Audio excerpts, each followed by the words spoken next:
রাজনৈতিক দল হিসেবে জাতীয় নাগরিক পার্টি এনসিপির উত্তরাঞ্চলের মুখ্য সংগঠকের পদ পাওয়ার পর থেকেই যেন আলোচনা পিছু ছাড়ছে না সার্জিস আলমের।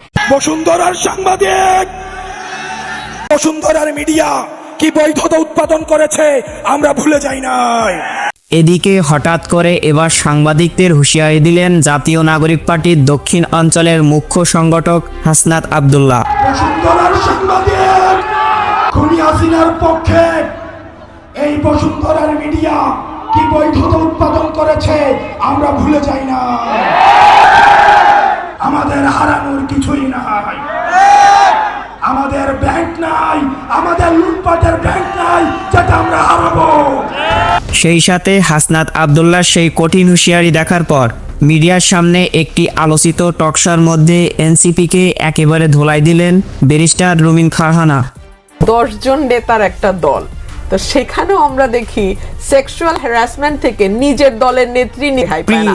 অন্যদিকে আবার সার্জিস আলম বলেন, যেদিকে যায় না কেন আওয়ামী লীগ ফিরলে আমাদের রশিতে ঝোলাবেই শেখ হাসিনা।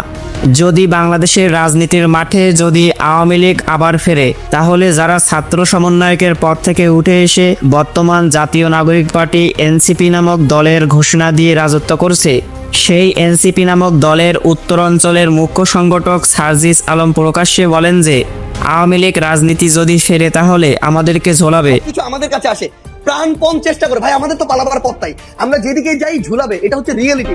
তাহলে এখান থেকে বোঝাই যাচ্ছে যে আওয়ামী লীগ বাংলাদেশের জন্য কতটা ক্ষতিকর এই ছাত্রদের জন্য।